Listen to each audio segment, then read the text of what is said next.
Hello friends, welcome to my channel.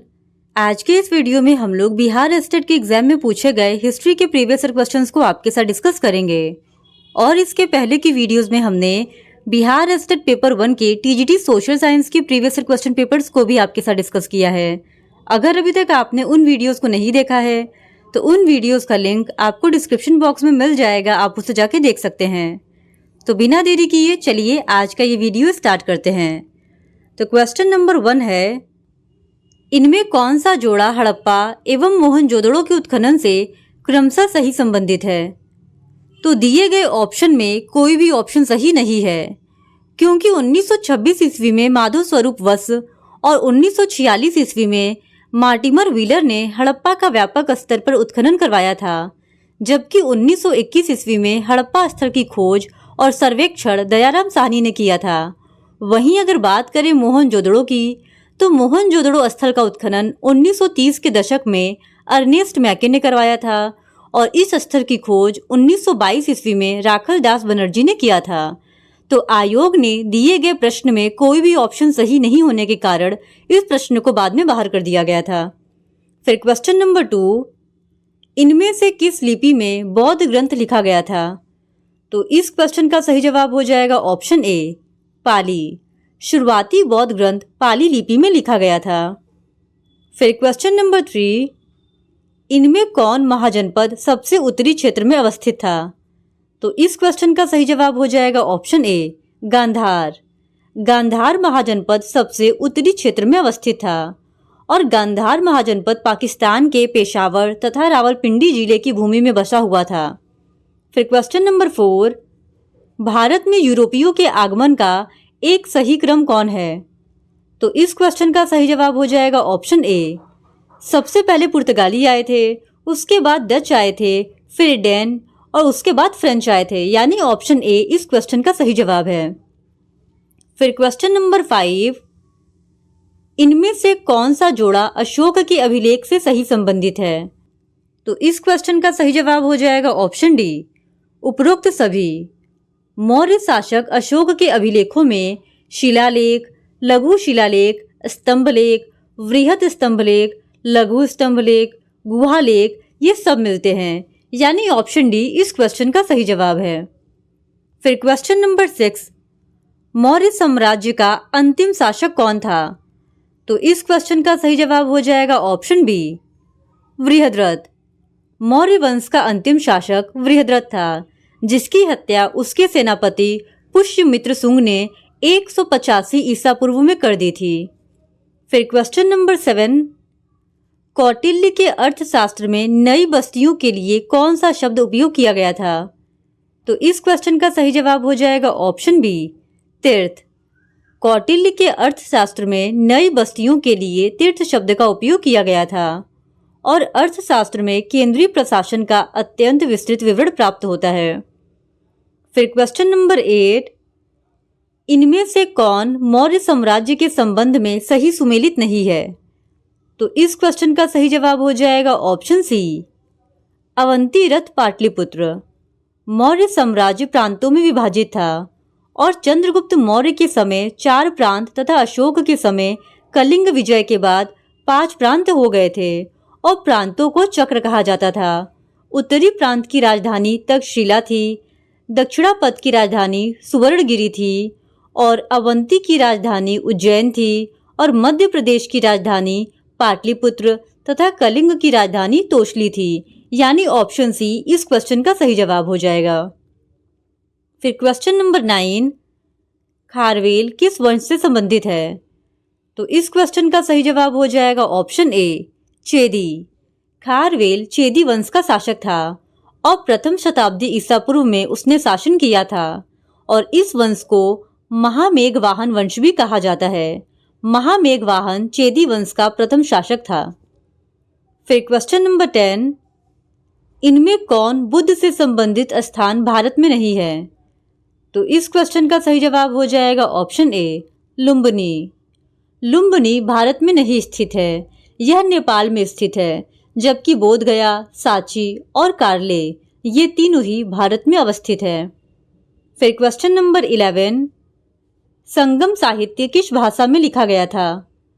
तो इस question का सही जवाब हो जाएगा ऑप्शन बी, तमिल। संगम साहित्य तमिल भाषा में लिखा गया है और संगम का अर्थ संघ या परिषद होता है। संगम साहित्य में दक्षिण भारत के जनजीवन की झांकी मिलती है। फिर क्वेश्चन नंबर 12, कलिंग युद्ध का वर्णन किस शिलालेख में मिलता है? तो इस क्वेश्चन का सही जवाब हो जाएगा ऑप्शन सी, 13वें शिलालेख में। कलिंग युद्ध एवं उसके परिणामों का वर्णन 13वें शिलालेख में मिलता है और अशोक ने अपने राज्याभिषेक के 8वें वर्ष यानी कि 261 ईसा पूर्व में कलिंग पर आक्रमण किया था, जिसमें करीब 1 लाख लोग मारे गए थे और कलिंग युद्ध से पूर्व अशोक चंडाशोक के रूप में विख्यात था। फिर क्वेश्चन नंबर 13, मुद्रा राक्षस के लेखक कौन है? तो इस क्वेश्चन का सही जवाब हो जाएगा ऑप्शन डी, विशाख दत्त। विशाख दत्त के 2 प्रसिद्ध नाटक हैं, जिसमें से पहला है मुद्रा राक्षस और दूसरा है देवी चंद्रगुप्तम। फिर क्वेश्चन नंबर 14, शक संवत की शुरुआत किसने की? तो इस क्वेश्चन का सही जवाब हो जाएगा ऑप्शन डी, कनिष्क ने। कुषाण शासक कनिष्क ने 78 ईस्वी में एक संवत चलाया, जिसे शक संवत कहा जाता है। फिर क्वेश्चन नंबर 15, मौर्य साम्राज्य के दौरान पाटलिपुत्र राजधानी थी। यहाँ पे ये क्वेश्चन थोड़ा सा मिस प्रिंट हुआ है, क्योंकि ये क्वेश्चन होगा मौर्य साम्राज्य के दौरान पाटलिपुत्र राजधानी थी, ना कि पाटलिपुत्र की राजधानी थी। तो इस क्वेश्चन का सही जवाब हो जाएगा ऑप्शन डी, प्राची।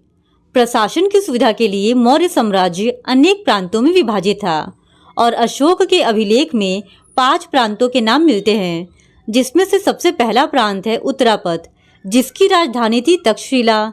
दूसरा प्रांत है अवंती, जिसकी राजधानी थी उज्जैनी और तीसरा प्रांत था कलिंग, जिसकी राजधानी थी तोसली। चौथा प्रांत था दक्षिणापथ और इसकी राजधानी थी सुवर्णगिरी और सबसे अंतिम प्रांत था प्राच्य, या जिसे प्राची के नाम से और पूर्वी प्रदेश के नाम से भी जानते हैं, और इसकी राजधानी थी पाटलिपुत्र। यानी कि ऑप्शन डी इस क्वेश्चन का सही जवाब है, पाटलिपुत्र प्राची की राजधानी थी। फिर क्वेश्चन नंबर 16, मनुस्मृति में कितने प्रकार के विवाहों का उल्लेख है? तो इस क्वेश्चन का सही जवाब हो जाएगा ऑप्शन डी, 8। मनुस्मृति में विवाह के 8 प्रकार बताए गए हैं, जो है ब्रह्मा, देव, आर्ष, प्रजापात्य, आसुर, गांधर्व, राक्षस और पिशाच। फिर क्वेश्चन नंबर 17, पुरुष सूक्त का एक भाग है। तो इस क्वेश्चन का सही जवाब हो जाएगा ऑप्शन बी, ऋग्वेद। पुरुष सूक्त ऋग्वेद का एक भाग है। फिर क्वेश्चन नंबर 18, बुद्ध संघ का नियम और विनियमन पाया जाता है। तो इस क्वेश्चन का सही जवाब हो जाएगा ऑप्शन बी, विनय पिटक में। बुद्ध संघ का नियम और विनियमन विनय पिटक में पाया जाता है। फिर क्वेश्चन नंबर 19, ऋग्वेद में किस भगवान को न्याय का देवता माना गया था? तो इस क्वेश्चन का सही जवाब हो जाएगा ऑप्शन सी, वरुण को। ऋग्वेद में वरुण भगवान को न्याय का देवता माना गया था। फिर क्वेश्चन नंबर 20, इनमें से किस जिला में एक प्रसिद्ध पुरातात्विक स्थल चिरांद स्थित है? तो इस क्वेश्चन का सही जवाब हो जाएगा ऑप्शन डी, सारण। चिरांद नामक नवपाषाण कालीन स्थल, जो कि बिहार के सारण जिले में अवस्थित है, यहाँ से अत्यधिक मात्रा में हड्डी के उपकरण मिले हैं, जो मुख्य रूप से हिरण के सींगों के हैं। फिर क्वेश्चन नंबर 21, उपनिषद में कितने दर्शन वर्णित है? तो इस क्वेश्चन का सही जवाब हो जाएगा ऑप्शन ए, 6। वैदिक साहित्य के अंतिम भाग उपनिषद हैं, जिन्हें वेदांत भी कहा जाता है, और उपनिषद मुख्यतः ज्ञान मार्गी रचनाएं हैं, जिनमें हम वैदिक चिंतन की चरम परिणति पाते हैं। फिर क्वेश्चन नंबर 22, किताब उल हिंद के लेखक कौन थे? तो इस क्वेश्चन का सही जवाब हो जाएगा ऑप्शन बी, अल-बरूनी। किताब उल हिंद के लेखक अल-बरूनी थे और अल-बरूनी ख्वारिज्म के खीवा नगर के निवासी थे। यह महमूद गजनवी के साथ भारत आया और बनारस में इसने संस्कृत सीखी तथा पंजाब में अस्थायी रूप से यह बस गया। फिर क्वेश्चन नंबर 23, इनमें से सही जोड़ी दक्षिण भारत के भक्ति आंदोलन से जुड़ी है। तो इस क्वेश्चन का सही जवाब हो जाएगा ऑप्शन सी, अलवार एवं नैनार। भक्ति आंदोलन का आरंभ दक्षिण भारत में अलवार एवं नैनार से हुआ। दक्षिण भारत से उत्तर भारत में 13वीं शताब्दी के प्रारंभ में रामानंद द्वारा यह आंदोलन लाया गया था और भक्ति आंदोलन का महत्वपूर्ण उद्देश्य था हिंदू धर्म एवं समाज में सुधार तथा इस्लाम एवं हिंदू धर्म में समन्वय स्थापित करना। फिर क्वेश्चन नंबर 24, कबीर समकालीन थे। तो इस क्वेश्चन का सही जवाब हो जाएगा ऑप्शन ए, सिकंदर लोदी के। कबीर दास सुल्तान सिकंदर लोदी के समकालीन थे। फिर क्वेश्चन नंबर 25, विजयनगर का पहला राजा कौन था। तो इस क्वेश्चन का सही जवाब हो जाएगा ऑप्शन सी, हरिहर। विजयनगर का पहला राजा हरिहर प्रथम था और विजयनगर की स्थापना मोहम्मद बिन तुगलक के शासनकाल में 1336 ईस्वी में हरिहर व बुक्का नामक दो भाइयों ने की थी। फिर क्वेश्चन नंबर 26, कृष्णदेव राय किस वंश से जुड़े थे। तो इस क्वेश्चन का सही जवाब हो जाएगा ऑप्शन बी, तुलुव। कृष्णदेव राय तुलुव वंश का शासक थे और तुलुव वंश की स्थापना 1505 ईस्वी में वीर नरसिंह ने की थी। कृष्णदेव राय विजयनगर साम्राज्य के सबसे महानतम शासकों में से एक थे। फिर क्वेश्चन नंबर 27, विट्ठल जुड़े थे। तो इस क्वेश्चन का सही जवाब हो जाएगा ऑप्शन डी, इनमें से कोई नहीं। वल्लभाचार्य के पुत्र विट्ठलनाथ वैष्णव संप्रदाय से जुड़े थे और विट्ठल के द्वारा अष्टछाप की स्थापना की गई। अष्टछाप में 8 कवि थे, सूरदास, कुंभनदास, परमानंद दास, कृष्णदास, शीत स्वामी, गोविंद स्वामी, चतुर्भुज दास और नंददास। और विट्ठल दास को अकबर ने गोकुल व जैतपुरा की जागीरें प्रदान की थी और गोस्वामी की उपाधि भी दी थी, लेकिन आयोग ने इस प्रश्न का सही उत्तर ऑप्शन ए, शिव को माना है, जो कि गलत है। फिर क्वेश्चन नंबर 28, निकोलो कोंटी किस देश से आया और विजयनगर का दौरा किया। तो इस क्वेश्चन का सही जवाब हो जाएगा option C, Italy. Niccolo Conti Vijayanagar की यात्रा करने वाला पहला इटालवी यात्री था। इसने देवराय प्रथम के शासनकाल में 1420 से 1422 के दौरान विजयनगर की यात्रा की थी। निकोलो कोंटी तेलुगु भाषा को पूर्व की इटालियन भाषा कहता था। फिर क्वेश्चन नंबर 29, इनमें कौन शहर काकतीय की राजधानी थी। तो इस क्वेश्चन का सही जवाब हो जाएगा ऑप्शन ए, वारंगल। काकतीय वंश की नींव बेतराज प्रथम ने रखी थी और काकतीय की राजधानी वारंगल थी। फिर क्वेश्चन नंबर 30, मुगल काल के दौरान पटवारी शब्द का अर्थ था। तो इस क्वेश्चन का सही जवाब हो जाएगा ऑप्शन ए, राजस्व अधिकारी। फिर क्वेश्चन नंबर 31, आगा खान ने किसकी सहायता से अखिल भारतीय मुस्लिम कांग्रेस की स्थापना की। तो इस क्वेश्चन का सही जवाब हो जाएगा ऑप्शन डी, इनमें से कोई नहीं, क्योंकि आगा खान ने सलीमुल्लाह की सहायता से अखिल भारतीय मुस्लिम कांग्रेस की स्थापना की थी, जो कि किसी भी ऑप्शन में नहीं दिया गया है। और ढाका के सलीमुल्लाह खान ने 30 दिसंबर 1906 को ढाका में मुहम्मदन एजुकेशन कॉन्फ्रेंस की एक बैठक में आगा खां की सहायता से अखिल भारतीय मुस्लिम लीग की स्थापना की घोषणा की थी। फिर क्वेश्चन नंबर 32, सुभाष चंद्र बोस ने किस स्थान पर स्वतंत्र भारत की अस्थायी सरकार की स्थापना की थी।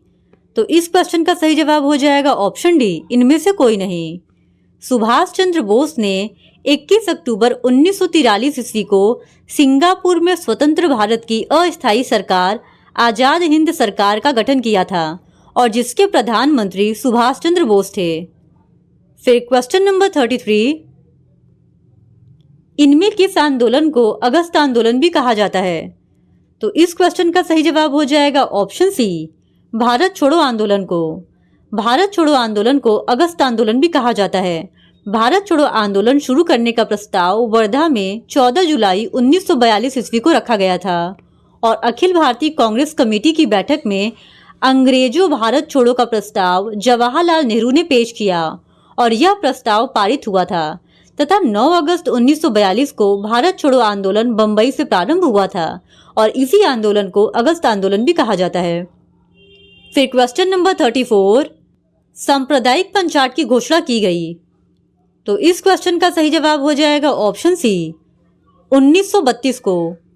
ब्रिटिश प्रधानमंत्री रैमजे मैकडोनाल्ड ने 16 अगस्त 1932 को सांप्रदायिक पंचायत की घोषणा की, जिसमें विभिन्न संप्रदायों को प्रतिनिधित्व दिया गया था और इस पंचायत में पृथक निर्वाचन पद्धति को दलितों पर भी लागू कर दिया गया। पहले यह केवल मुसलमानों पर ही लागू था। फिर क्वेश्चन नंबर 35, पहला गोलमेज सम्मेलन का आयोजन किया गया था। तो इस क्वेश्चन का सही जवाब हो जाएगा ऑप्शन डी, लंदन में। प्रथम गोलमेज सम्मेलन 12 नवंबर 1930 से 13 जनवरी 1931 तक लंदन के सेंट जेम्स पैलेस में आयोजित किया गया था और इसमें पहली बार ब्रिटिश शासकों द्वारा भारतीयों को बराबरी का दर्जा दिया गया और कांग्रेस ने प्रथम गोलमेज सम्मेलन में भाग नहीं लिया था। फिर क्वेश्चन नंबर 36, इटली में पलाज़ो इंगित करता था। तो इस क्वेश्चन का सही जवाब है ऑप्शन सी, वाणिज्यिक सह आवासीय भवन को। इटली में पलाज़ो वाणिज्यिक सह आवासीय भवन को इंगित करता था और इटली में पुनर्जागरण का पहला प्रमुख आवासीय महल पलाज़ो कोसिमो डे मेडिसी के लिए बनाया गया था। फिर क्वेश्चन नंबर 37, इमागो मुंडी भूगोल और खगोल विज्ञान पर पुस्तक प्रकाशित किया गया। तो इस क्वेश्चन का सही जवाब हो जाएगा ऑप्शन सी, पियरे डायली के द्वारा। फिर क्वेश्चन नंबर 38, इनमें से कौन सा धर्म जापान में लोकप्रिय है। तो इस क्वेश्चन का सही जवाब हो जाएगा ऑप्शन ए, बौद्ध। बौद्ध धर्म जापान में लोकप्रिय है और बौद्ध धर्म 6वीं शताब्दी में चीन और कोरिया के माध्यम से आने के बाद व्यापक रूप से फैल गया। फिर क्वेश्चन नंबर 39, बीजक किसके साथ जुड़ा हुआ है। तो इस क्वेश्चन का सही जवाब हो जाएगा ऑप्शन सी, कबीर। कबीर दास निर्गुण भक्ति एवं एकेश्वरवादी संत थे और कबीर दास की शिक्षाएं उनके शिष्य भागदस के द्वारा बीजक में संग्रहित की गई। कबीर की रचनाओं में साखी, सबद, रमैनी, मंगल, बसंत, होली, रेखता आदि प्रमुख है। फिर क्वेश्चन नंबर 40, बिहार का वैशाली प्रसिद्ध है। तो इस क्वेश्चन का सही जवाब हो जाएगा ऑप्शन डी, उपरोक्त सभी। बिहार में वैशाली प्रसिद्ध नृत्यांगना आम्रपाली के लिए, अशोक स्तंभ के लिए, जैन और बुद्ध साहित्य में वर्णित स्थान के लिए प्रसिद्ध है। फिर क्वेश्चन नंबर 41, बिहार में पावापुरी प्रसिद्ध है। तो इस क्वेश्चन का सही जवाब है ऑप्शन डी, उपरोक्त सभी के लिए। बिहार का पावापुरी भगवान महावीर के अंतिम धर्मोपदेश से संबंधित स्थान के लिए, भगवान महावीर ने अपनी अंतिम सांस यहाँ पे ली इसलिए, और झील के बीच स्थित एक मंदिर के लिए प्रसिद्ध है और यह बिहार के नालंदा जिले में स्थित है। फिर क्वेश्चन नंबर 42, किसने संविधान सभा के पहली बैठक की अध्यक्षता की थी। तो इस क्वेश्चन का सही जवाब हो जाएगा ऑप्शन ए, डॉक्टर सच्चिदानंद सिन्हा ने। डॉक्टर सच्चिदानंद सिन्हा ने संविधान सभा के पहली बैठक की अध्यक्षता की थी। फिर क्वेश्चन नंबर 43, लखनऊ संधि पर हस्ताक्षर किए गए। तो इस क्वेश्चन का सही जवाब हो जाएगा ऑप्शन बी, 1916 ईस्वी में। लखनऊ संधि पर हस्ताक्षर 1916 ईस्वी में किए गए थे और दिसंबर 1916 ईस्वी में लखनऊ में हुए कांग्रेस अधिवेशन के अध्यक्ष अंबिका चरण मजूमदार थे और इसी अधिवेशन में गरम दल व नरम दल में समझौता हुआ था। फिर क्वेश्चन नंबर 44, किस वर्ष में माउंटबेटन योजना ब्रिटिश संसद द्वारा पारित की गई थी। तो इस क्वेश्चन का सही जवाब हो जाएगा ऑप्शन डी, इनमें से कोई नहीं। ब्रिटिश प्रधानमंत्री क्लीमेंट एटली ने माउंटबेटन योजना को विधेयक के रूप में 15 जुलाई 1947 को हाउस ऑफ कॉमन्स में और 16 जुलाई को लॉर्ड सभा में प्रस्तुत किया और 18 जुलाई 1947 को इसके पारित होने के बाद इस पर सम्राट ने हस्ताक्षर किए और इस अधिनियम के द्वारा 3 जून 1947 की योजना को वैधानिक रूप प्रदान किया गया। फिर क्वेश्चन नंबर 45, प्रत्यक्ष कार्य दिवस मनाया गया। तो इस क्वेश्चन का सही जवाब हो जाएगा ऑप्शन डी, इनमें से कोई नहीं।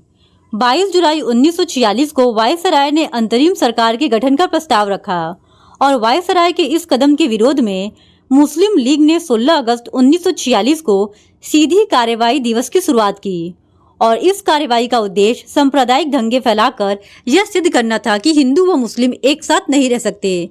लेकिन आयोग ने इस प्रश्न का सही उत्तर ऑप्शन बी 15 अगस्त 1946 को माना है, जो कि पूरी तरीके से गलत है। फिर क्वेश्चन नंबर 46, प्रसिद्ध के मुंशी कहाँ के निवासी थे। तो इस क्वेश्चन का सही जवाब हो जाएगा ऑप्शन सी, गुजरात के। कन्हैयालाल मणिकलाल मुंशी गुजरात के निवासी थे और मुंशी भारत के स्वतंत्रता संग्राम सेनानी, राजनेता, गुजराती राजनीतिज्ञ एवं हिंदी के विख्यात साहित्यकार तथा शिक्षाविद थे। फिर क्वेश्चन नंबर 47, संविधान सभा में राष्ट्रभाषा के रूप में हिंदी की वकालत किसने की? तो इस क्वेश्चन का सही जवाब हो जाएगा ऑप्शन डी, इनमें से कोई नहीं। संविधान सभा में राष्ट्रभाषा के रूप में हिंदी की वकालत गोपाल स्वामी अयंगर ने की थी और संविधान सभा में राष्ट्रभाषा संबंधी विभाग का प्रारूप तैयार करने के लिए एक समिति का गठन किया गया था, जिसमें सर्वश्री श्यामा प्रसाद मुखर्जी, भीमराव अंबेडकर, मौलाना आजाद सहित 16 सदस्य थे। फिर क्वेश्चन नंबर 48, मुगल काल के दौरान फील शब्द का तात्पर्य था। तो इस क्वेश्चन का सही जवाब हो जाएगा ऑप्शन बी, हाथी। मुगल काल में अकबर ने हस्ती सेना हेतु फील खाना नामक अलग विभाग संगठित किया था और हाथियों के संगठित समूह को हल्का कहा जाता था। फिर क्वेश्चन नंबर 49, बालाकोट में उत्खनन से इनमें से कौन सी वस्तु पाई गई? तो इस क्वेश्चन का सही जवाब हो जाएगा ऑप्शन बी, शंख। बालाकोट का उत्खनन 1979 ईस्वी में जॉर्ज एफ डेल्स ने करवाया था और हड़प्पा कालीन स्थल बालाकोट से किलेबंदी बस्ती, मर्तबान, स्नानागार, शंख सहित बड़े घर आदि मिले हैं। फिर क्वेश्चन नंबर 50, दूसरी बौद्ध संगीति कहाँ हुई थी? तो इस क्वेश्चन का सही जवाब है ऑप्शन डी, वैशाली। शिशु नाग वंश के शासक कालाशोक के शासनकाल के 10वें वर्ष वैशाली में द्वितीय बौद्ध संगीति का आयोजन हुआ था और यह आयोजन 383 ईसा पूर्व किया गया। इसके अध्यक्ष सावक मीर थे और इसी संगीति में बौद्ध भिक्षुओं के मध्य मतभेद हो जाने के कारण भिक्षु संघ 2 संप्रदायों स्थविर और महासांधिक में विभाजित हुआ, जो कि बौद्ध धर्म का प्रथम विभाजन था।